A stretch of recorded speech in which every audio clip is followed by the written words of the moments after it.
ಏ ಪದಿ ಸಾಕ್ಬಿಡೆ, ಬೆಳಗಿಂದ ಒರೆಸಿದ್ಯಾ. ರೀ ಸ್ವಲ್ಪ ಸುಮ್ಮನೆ ಇರ್ರಿ. ಗಂಡಸರಿಗೆ ಏನು ಗೊತ್ತಾಗುತ್ತೆ?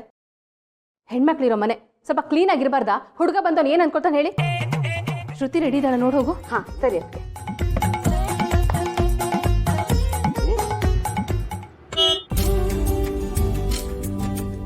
ಬಂದಿರುತ್ತದೆ, ಕರ್ಕೊಂಡ್ಬಂದ್ಬಿಡ್ತೀನಿ.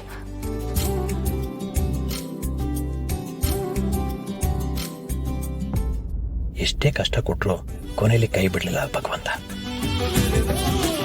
ಬನ್ನಿ ಅಂಕಲ್ ಬನ್ನಿ. ಒಂದು ನಿಮಿಷ ಆಶೀರ್ವಾದ ಮಾಡಿ ಅಂಕಲ್. ಆಹಾ ಆಹಾ, ಏನ್ ಸಂಸ್ಕಾರ, ಏನ್ ಗೌರವ. ಇದಳಪ್ಪ. ನೀವೊಬ್ಬರೇ ಬಂದಿದ್ದೀರಿ, ಅಪ್ಪ ಅಮ್ಮ ಯಾರು ಬರ್ಲಿಲ್ವಾ? ಅಂಕಲ್ ಅವ್ರ ಬಗ್ಗೆ ಹೇಳ್ತೀನಿ, ಒಳಗೆ ಹೋಗೋಣವಾ? ಅಯ್ಯೋ, ನಾನು ನೋಡಿ ನಿಮ್ಮನ್ನ ಇಲ್ಲೇ ನಿಲ್ಸ್ಕೊಂಡು ಮಾತಾಡ್ತಿದ್ದೀನಿ. ಬನ್ನಿ ಒಳಗೆ ಬನ್ನಿ. ಅಂಕಲ್ ಒಂದು ನಿಮಿಷ. ಹುಡುಗಿ ನೋಡೋಕೆ ಮುಂಚೆ ದೇವಸ್ಥಾನಕ್ಕೆ ಹೋಗಿ ಬಂದೆ ಅಂಕಲ್, ಪ್ರಸಾದ ತಗೊಳ್ಳಿ. ಆಹಾ, ಒಳ್ಳೆ ಮನತನ, ಒಳ್ಳೆ ಹುಡುಗ, ಏನು ದೇವರ ಭಕ್ತಿ.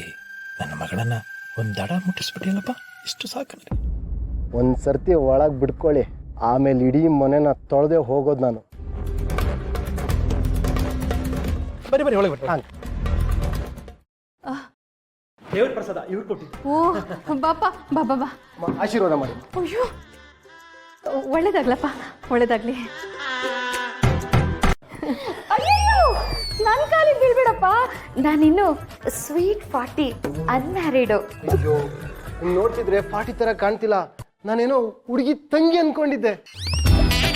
ಫಾರ್ ದ ಫಸ್ಟ್ ಟೈಮ್ ಯಾರೋ ಒಬ್ಬ ನನ್ನನ್ನ ಅಕ್ಕ ಅಂತಿದ್ದಾನೆ. ಅಣ್ಣ, ಎಷ್ಟು ಒಳ್ಳೆ ಹುಡುಗ, 24 ಕ್ಯಾರೆಟ್ ಗೋಲ್ಡ್. ಏ ಕಾಮು, ಸ್ವಲ್ಪ ಸುಮ್ಮನೆ ಇರೆ. ಶ್ರುತಿನ ಕರ್ಕೊಂಡು ಹೋಗು. ಆಯ್ತದಕ್ಕೆ ಬಾಪ, ಕೂತ್ಕೋ ಬಾ. ಕೂತ್ಕೋ.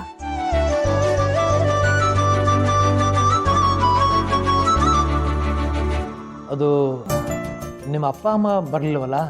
ಅದು ಸರ್, ನಾನು ಅನಾಥ.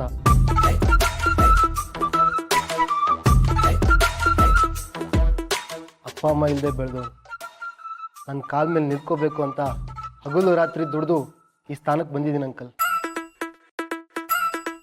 ನೀವು ಬರೀ ಹೆಣ್ಣು ಕೊಡ್ತಿರೋ ಅತ್ತೆ ಮಾವ ಅಲ್ಲ, ನನಗೆ ಬದುಕು ಕೊಡ್ತಿರೋ ತಂದೆ ತಾಯಿ ಕೂಡ. ಸಾರಿ ಕಣಪ್ಪ, ಗೊತ್ತಿರಲಿಲ್ಲ. ಹೆಣ್ಮಕ್ಳೇ ಇರೋ ಈ ಮನೆಗೆ ನೀನೇ ಇನ್ಮೇಲೆ ಗಂಡು ಮಗನ ಥರ.